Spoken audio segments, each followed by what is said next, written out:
HR issues can kill you. One complaint against your company can turn your world upside down. And you spend way too much time dealing with HR when you should be spending your time on making a profit. You should talk to Bambi. With Bambi, get access to your own dedicated US-based HR manager starting at just $99 per month. They get to know you and your business while providing HR expertise and the personal touch you need and want. They're available by phone, email, and real-time chat, so onboarding and terminations run smoothly. Team members reach peak performance, and your business stays compliant with changing HR regulations. And with Bambi's HR Autopilot, you'll automate important HR practices like setting policies, training, and feedback. HR managers can easily cost $80,000 a year, but Bambi starts at $99 per month. Schedule your free conversation today to see how much Bambi can take off your plate. Go to Bambi.com right now and type in Accelerate under podcast when you sign up. It'll really help the show. Spelled BAM, BEE.com. Bambi.com. Type in Accelerate. Everybody should definitely come to Baltimore. We had to find a different way to put our passion to work. If you love your job and love what you do, every day goes on as you want it. I think how we look at art can be world-changing. All of these businesses are taking precautions to make sure that everyone is safe. We're ready. Masks, distancing, and frequent cleaning are just the beginning. Learn more at baltimore.org.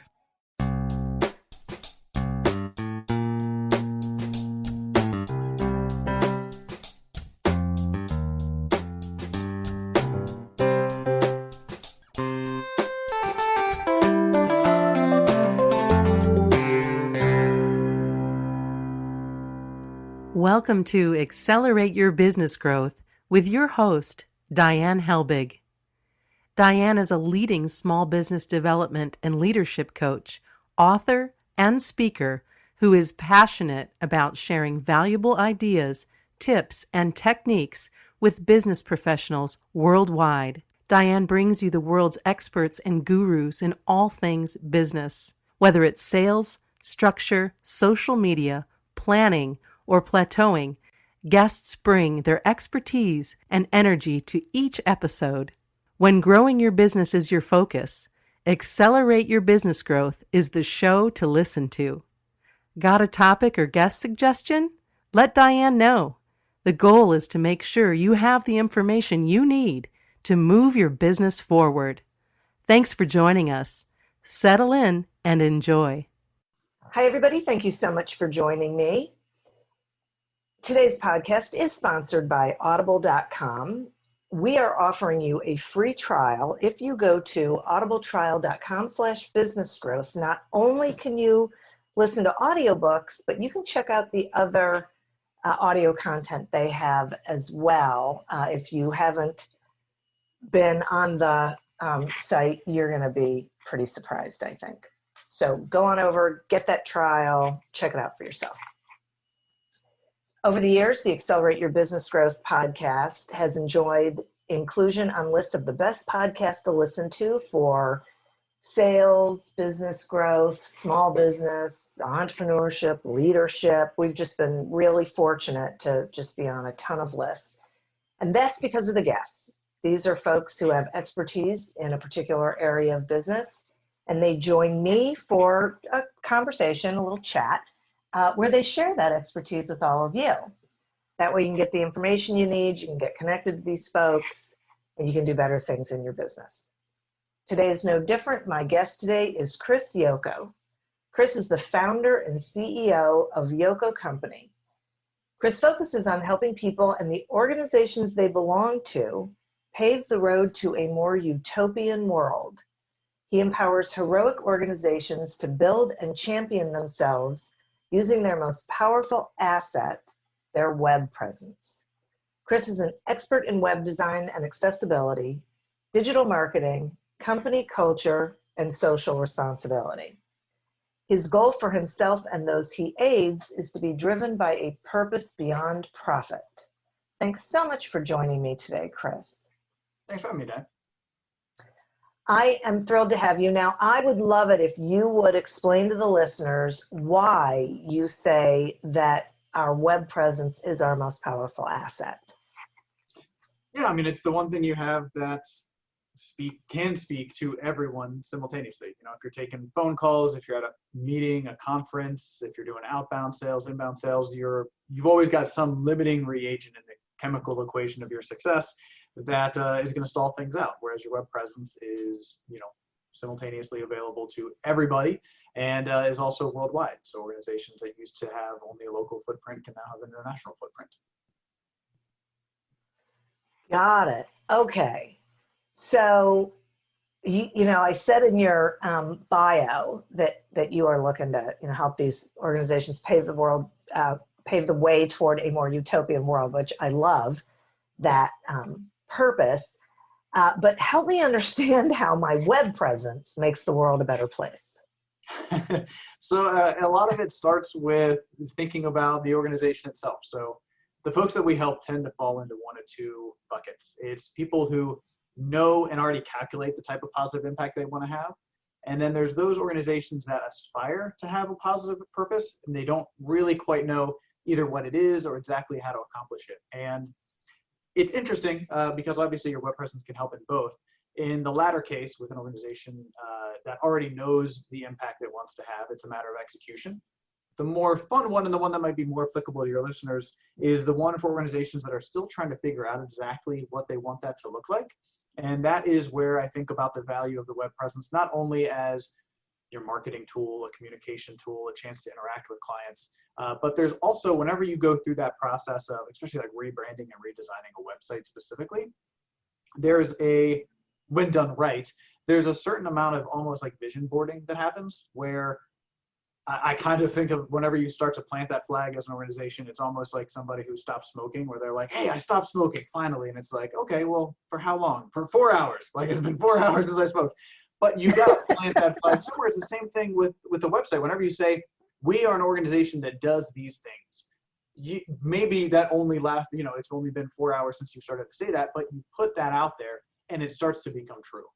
And the way that we find it tends to really impact organizations is, are you familiar with Joseph Campbell's The Hero's Journey? No, I'm not. Okay, good deal. So Joseph Campbell, an amazing author, wrote this book called The Hero with a Thousand Faces, where he breaks down all of these tales from like the Odyssey and the Aeneid all the way up to Star Wars, Wizard of Oz, Harry Potter.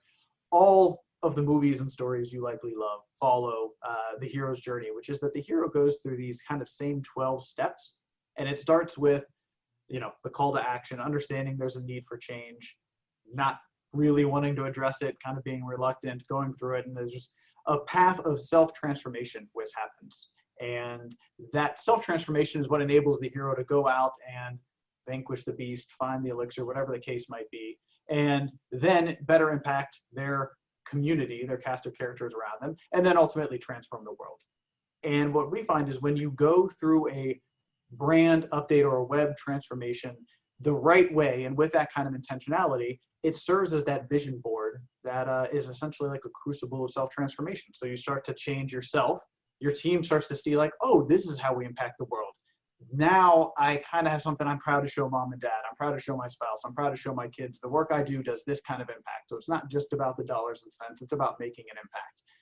And now I'm a little bit more excited to tell that story. People that land on our website begin to hear that story. It allows us to transform ourselves before we can then transform the relationships we have with our clients, ultimately grow and hopefully serve more clients and a broader community. And then subsequently, through the ripple effect we all have on the world, create a better world. And it starts, you know, I believe, with that web presence, and it can happen on a multitude of levels. But I think one of the most important is being able to find that kind of vision and crucible of self-transformation, as it were. Because then that's sort of like the window, your window to the world. Absolutely. Wow. This is so interesting. I mean, I have to say, honestly, I've interviewed a lot of people about, the importance of your website. And this is the first time I've had this sort of conversation about, really going through that discovery process of not just how do you make money, but what is the impact that you have? And it feels like that can really be a game changer for people. I think so. I mean, for the right kind of people, it's, for the people it's not a fit for, it's not a fit for, and that's fine. There are some people that it's not, but for those that it is, I mean, it feels like a way to do really meaningful and impactful work. And, we only get one life. Why not do it on work that matters? Yeah. So are there particular industries that you find this applies to more than others?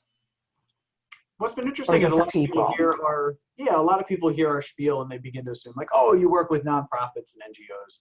And while yes, we do work with a fair number of nonprofits, the majority of our clientele is commercial organizations that just realize, especially as time has gone on and in a capitalistic society like ours, businesses have a greater role to play in contributing to the community.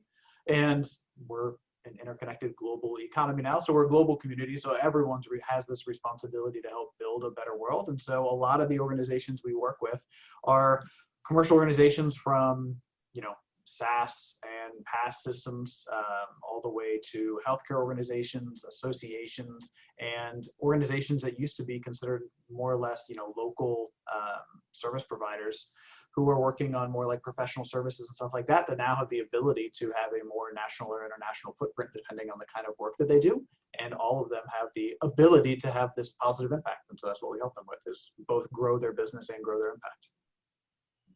Do you think so we're recording this during some stage of the pandemic, who knows, and social unrest in the United States and, probably around the world.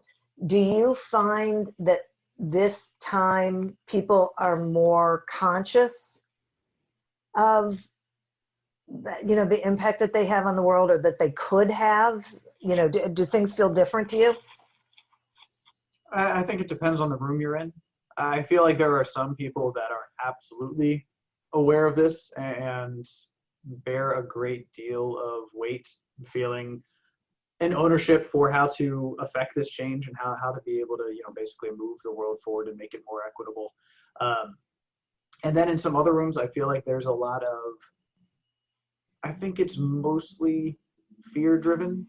There's been a whole generation of people that, all of us were basically raised to say like, okay, here's what success looks like. And for the longest time, it was a house and a car and things and stuff. And that's what people went out and went after. And now suddenly it's, hey, that's not really enough. And maybe those aren't the right kind of things to focus on. And when you reach a certain point in your life where you're like, hey, this was what success looked like and I was going after it, now you're telling me that was wrong and I'm wrong, it can feel like a personal slight. And I feel like that's probably what's feeding a lot of the folks that don't feel as much personal responsibility for this. And as much as I think we like to point fingers back and forth, that's not ultimately going to change anything. That's probably only going to make it worse. And I wish I had the answers for how to bridge that gap and have those conversations. But it's certainly a difficult place. But to answer your original question, I think it just depends on the room. I think some people really feel a lot of ownership for it and want to see things change. And I think some others more or less kind of want to bury their head in the sand and, this is the way we've done things and want to stick to it. Right. Yeah, that's interesting. Thank you. Thank you for that. So, speaking of these crazy times, there's a lot of hacking and spamming and it feels like there's so much more going on. And I wonder if it's because so many more people are doing things remotely. But so how does a company make sure that they're keeping their web platform secure? So it's not just an assumption. There have been a ton of increase in attacks and attempted exploits of all types, really since COVID's started. Consider it, the idle hands are the devil's playthings kind of people are going to find mischief to make.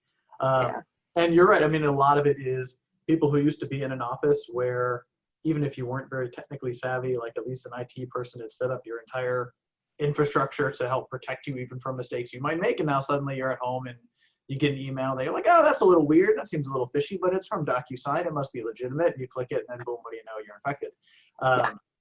So a lot of it, and especially with our clients, whenever it's down to, person to person and peer to peer, I think a lot of it's just based on education. We've got a security partner with a organization called the Crypsis Group that's based here in DC. That's pretty amazing in terms of the types of security and whether it's preparation or incident response type of work that they do. But then whenever it's down to your marketing and sales stack, or if you've got a SaaS platform where you're storing any kind of, whether it's payment information, HIPAA information, you got to make sure your entire infrastructure is secure. And a lot of that starts with the simplest stuff, where it's just keeping things updated, not neglecting maintenance. It's not the sexiest part of any of the work that people might do in terms of technology, but it's absolutely critical, because it's those little lapses in paying attention to maintenance and updates that end up leading to something being exploited and then it being a big emergency or a headache. And that's one of the things we help clients take care of a lot of, is especially we host and maintain a lot of WordPress sites. So WordPress is a platform that is updated quite frequently, and if you keep it up to date, is very secure. It's whenever you start to let it be months out of date and you've got plugins that haven't been updated, somebody's going to find something that was, a hole or an exploit or vulnerability in some code that they can exploit. And then they pounce on you, and suddenly your database is gone, or your site is down, or it's pointing to a lot of different types of, content that you necessarily wouldn't want associated with your organization. And so while it's not, the most fun stuff, it's those kind of little things go a long way in keeping you secure. And so it sounds like companies are wise if they have moved people to remote and they haven't moved them back, and if they're not going to move them back, that's something they should pay some attention to consistently to make sure that they've got those holes plugged. Yeah, and not to take it for granted. I don't know how you grew up with technology, but I think one of the things that I took for granted is growing up alongside and being able to see the technology evolve and playing with it at each state of its evolution. I have an innate knowledge for how it worked, and everything from, I didn't really get to put hands on punch cards, but everything after that, from real basic programming languages, I got to kind of see how everything stacked up and how the machines we use work. Whereas I feel like a lot of people who are, kind of the technology natives who just, I just touch the iPad screen and it works. We all, at least I know, the organizations I worked in, when I was at CBS, people are like, oh, they're going to know all the technology and it's going to be amazing. And now it turns out they don't really know how any of it works. They just assume that they can click things and the magic happens, which isn't necessarily innately a bad thing, but it definitely points out to not having a lot of awareness around what kind of things can harm your machine, what kind of things might be exploiting, personal information you might not want out there, what kind of things are things you want to avoid. So that kind of education and just it's little snippets here and there goes a long way, I think, in making sure people are prepared. Yeah, I think that's a great point, and people don't realize that. I'm surprised at how much my kids don't really know how to do, because they're digital natives, and I do remember punch cards. So, they were fun. They were around for a very short period of time when I was in college, but it is a difference. That is an interesting thing when you grow up with it, and so you are watching an evolution. That's interesting. It's I can see. Especially for anyone that grew up with Windows 95, or they used Napster. You could try to download a song, and then it turns out it was actually a virus, and now you crashed your parents' computer, and it was the only computer in the house, and now you're in a lot of hot water. Something you start paying a lot of attention to risk and vectors and things like that sticks with you. So, being mindful of that, I think, goes a long way. Sounds like a personal experience. Absolutely. That's so funny. I'm going to take a quick sponsor break, and then I have some more questions for you. Sounds good. Accelerate Your Business Growth podcast is happy to be sponsored by Audible.com. And you probably know that Audible.com has thousands of audiobook titles that you can choose from and listen to, but what you might not know is all the other content. So there's Audible originals, podcasts, guided meditations, and so much more. And one of the cool things is that you can listen to all that different kind of content all in one place. So that's one of my favorite things, is that I don't have to go on to different platforms and programs to be able to get the content that I'm looking for. I think you're going to enjoy it as well. So we're offering you a free trial so you can check it out. Just go to audibletrial.com/businessgrowth, sign up for the trial and explore around. Check out the audiobooks, check out the programs. My suggestion is to check out those guided meditations and see what you think for yourself. Today we are speaking with Chris Yoko about how your website, your web presence is your business's greatest asset. I don't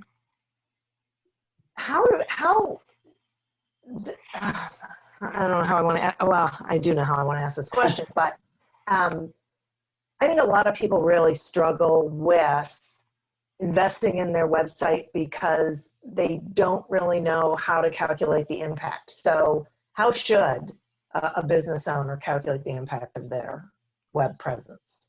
Yeah, so it depends. I mean, one of the first things we usually lean into, and you're absolutely right, it's you don't know what you're missing. I mean, one of the things that we run into all the time with especially smaller organizations is we rebuild the website because they're just like, oh, it looks so old. I hate pointing people to our website. I cross it out on my business card because I'm so embarrassed by it.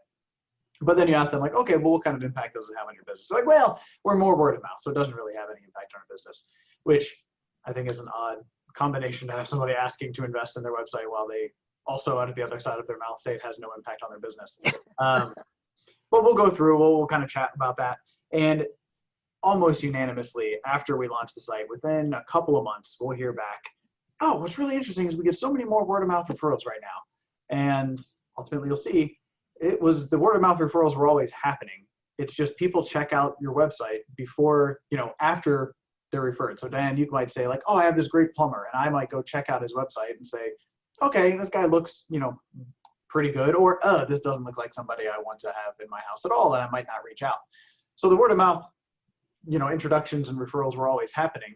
They just weren't necessarily acted upon. Whereas once you've got something that's buttoned up, certainly people start to act on it. And then once you kind of get past that first hurdle and you start to be able to see that, oh, our website can have a positive impact on the business that we weren't anticipating, then you get into what you asked about, which is being able to really measure that impact. And so a lot of times you can get into kind of the weeds around like attribution models, which, is it first touch, last touch?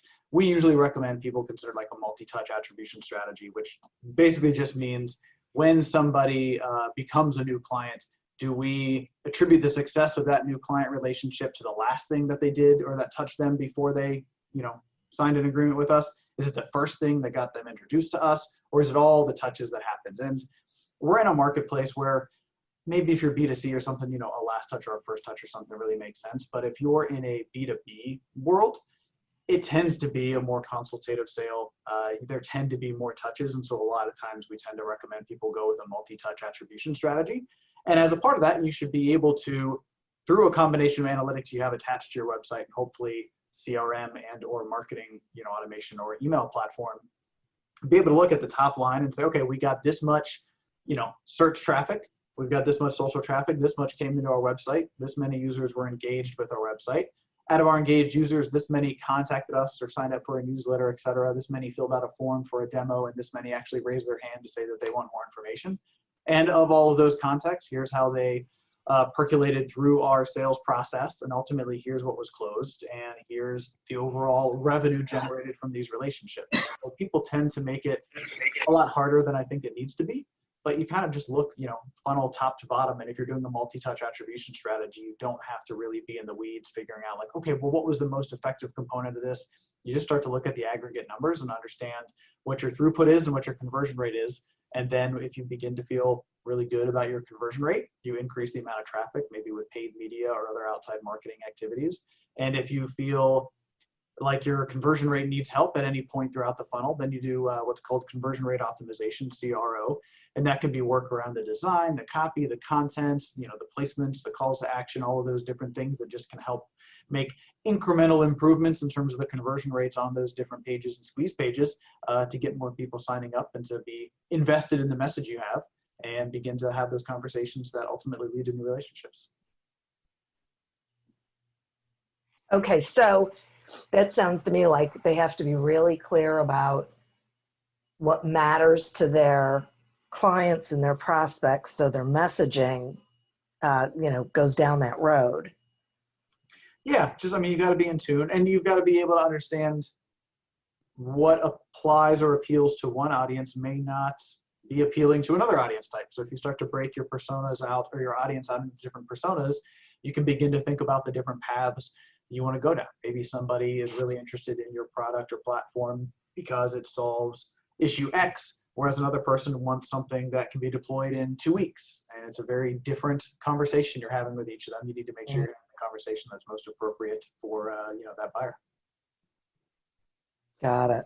Got it. Okay. And when you talk about, lead generation and squeeze pages,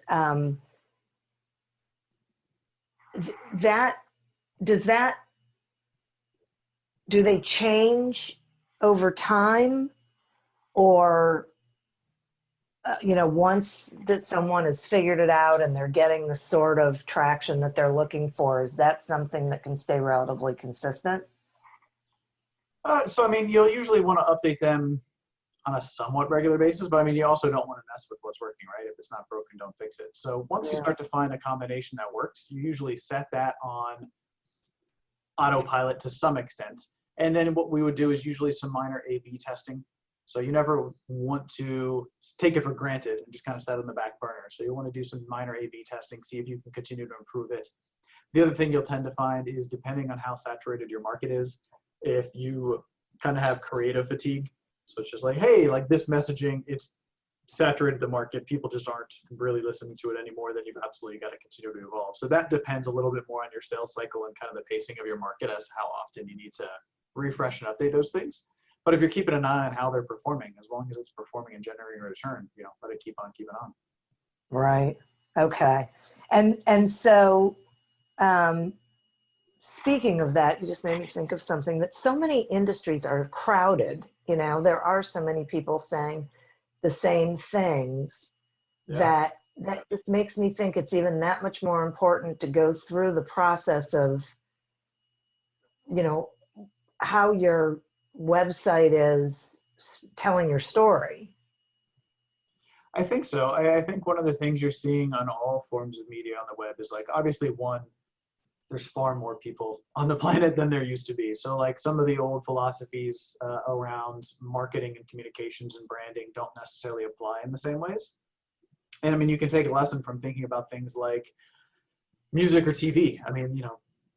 I tend to have a lot of friends where it's like, there'll probably never be another group as influential as the Beatles, because they came about as a point in time where there were only so many channels. You had the ability, thanks to technology, to reach a global audience, but there were only so many channels, so you were undoubtedly going to hear them. Whereas now, you've got just as many channels as there are artists. And so you'll find your pocket, but you're unlikely to have people that are as all-consuming as you used to. And I think you're seeing that same thing with TV audiences. They're continuing to shrink and dwindle, but you have Twitch channels and YouTube channels and Ustream and StageIt and all these other platforms that are kind of chipping away at that by people growing their own audiences. And the same thing is happening for brands. You're not necessarily going to use the same branding that a Nike or an Apple use, despite how, much people tend to like and gravitate towards those brands. You've got to do the things that carve out the audience that's right for you. And it's okay to be polarizing when you do that. You don't need to be all things to all people. You can have that messaging that really cuts to the core of the things that matter for your audience and the people that you want to do business with. And it can be polarizing the other way, where it kind of repels the people that aren't a good fit. And ultimately, I find that strategy tends to work really, really well for organizations that know who they're a really good fit for and don't want to try to be all things to all people. Which is so important, because you can't be all things to all people. Yeah, especially not now. Like, there was a time where you could have just been, great, like, we're going to be the Amazon or the Walmart. And while, those superstores still have their places, for most of, especially B2B brands, like, that's just, not the case for the most part. Right, exactly. Okay, and then how do, what role do companies play within a cause? I think it depends on what causes they've adopted. There's a lot of different ways for organizations to make an impact. One of the big ones that we believe in is, economics and environmental sustainability. So being able to monitor and manage our, carbon footprint, for example, is something we believe in very heavily here internally. One of our clients, they are accountants and tax attorneys. They go through a ton of paper. That was one of the biggest complaints that they had, is they said, we have to be able to do this in a way that is more environmentally friendly. And so as a big part of kind of their branding update, one of the things they leaned into was being able to be more paperless and therefore more sustainable. And so they, tended to look at their previous footprint, and then they looked at the update and said, hey, not only are we going to do a great job with your taxes and your accounting and your bookkeeping, et cetera, but also if you're working with us, you're going to eliminate X% of your carbon footprint because we're going to be doing this in a paperless manner, as opposed to doing everything with printouts. And of course, they still have to have some for archival purposes and legal registrations or regulations, but that's a way that aligns really well with their industry in terms of an impact that they want to have. We've got other organizations that adopt causes that aren't necessarily streamlined or intertwined with their business, but nonetheless are really important to their community, where we've got a financial advisor that we work with that regularly contributes to soup kitchens and does fundraisers for the homeless and underfed populations in the metro areas that they're in. We've got another that works with families of all sizes, shapes, and financial backgrounds in terms of helping to understand college funding and being able to pay for college in a way that doesn't make you go broke. And how do you get ahead of that? And how do you figure out all the little nuances and games within the system that used to only be things that people who were super wealthy would have the level of advisorship and access to, that now people are actually getting access to this information through free workshops that they hold at the school. They held them at the schools whenever they could. Now they're doing them all through, Zoom webinars. But ultimately, there's no organization that I think should be divorced from all causes. I think you have to figure out what inspires or matters to you or your people, and be able to adopt that and support it in a meaningful way. And I also, this is just a personal opinion, don't feel like it's enough to be able to pass the buck on to your employees and say hey, we give them $100 to donate to a cause of their choice. I think that people are going to gravitate towards causes, and if you can support that, that's great, but that doesn't mean that you as an organization are exempt or have passed the buck along, and so you no longer have a responsibility. I think we're all in this, and you've got to have something that you stand for. I think that's a great point. I'm glad you brought that up. And those examples were terrific. I really appreciate that. I think it helps listeners really be able to see how they could they could incorporate, a cause, either something that they're personally interested in or something that's germane to their industry. Those are great. Yeah. Even one of the clients we work with, their financial advisement firm, different financial advisement firm, and they mostly do 401k stuff, and they have these conferences where they, again, used to have these conferences where they'd bring tons of people in and they'd set up these Keurig K-Cups. And K-Cups are one of my pet peeves, because even the guy that invented them regrets it, because they make up over 1% of all landfill trash. And so they would hold, a couple of these conferences a week and use thousands of these things and just trash them. And so we talked to them about that a little bit. And so one of the things they do now is they do compostable ones, and they send it all to an industrial composting facility where now it's all composted as opposed to just thrown away. And they get to throw a little nod to that, being a little bit greener. And they use that as an intro to their sustainability indexes that they add to all their clients' 401k investment options. So there's, buy that stuff in. Yeah, right. That is great. This is so interesting. Excuse me, Chris, I appreciate this information. I think it is such an interesting way of looking at our web presence and our story, and why we do what we do and the impact that we're hoping to have. So thanks so much for coming on and presenting this way of seeing things. Oh, my pleasure. I appreciate the time, and I appreciate the chat. Absolutely. Will you share with the listeners how they can find you and anything you have going on that you think they should know about, please? Sure. So to find us online, it's just yokoco.com. That's YOKOCO.com. I personally am just at chrisyoko.com, spelled like you would expect, CHRISYOKO.com. And from there, if you want to get onto any social platforms or anything, we've got them all linked. So you can jump off over there, and look forward to connecting or chatting with anybody who wants to talk about how to build a better world. That is great. Thank you so much. And listeners, if you hadn't thought about this before, you might have been thinking about it lately as we, navigate this strange new world that we're in. And if not, then maybe Chris sparked something in you. So listen to this episode again, reach out to Chris on the socials, find out more about how you can change the way you look at things and present your business and make a better world. And I'd like to thank our sponsor, audible.com. Go get your free trial at audibletrial.com/businessgrowth and check out all of the incredible audio content that is there for your listening enjoyment. As always, continue to prosper and be curious. And until we meet again on another episode of Accelerate Your Business Growth, goodbye and good day. Me, but also you. The Pharaoh fast forwards his favorite foreign film, Powder Donut. Okay, what's my line? The only line I see here on the script is get options based on your budget with the Name Your Price tool from Progressive. Oh man, that's a tongue twister, huh? I'm sorry, I'm gonna need a few more minutes. Bulbous Walrus, the Bulbous Walrus. The Name Your Price tool, only from Progressive. The owl ran afoul of the comatose coxswain. Progressive Casualty Insurance Company and affiliates. Price and coverage match limited by state law. Hey friends, this is Jim Knight, former 21-year Hard Rock executive turned best-selling author and top 10 keynote speaker. And I'm Brant Menswar, former frontman of Hollywood's Most Dangerous Band turned top 10 motivational speaker and best-selling author. We host the how-to podcast Thoughts That Rock, where we talk to rock stars, athletes, CEOs, astronauts, and even next-door neighbors who share their expertise and opinions.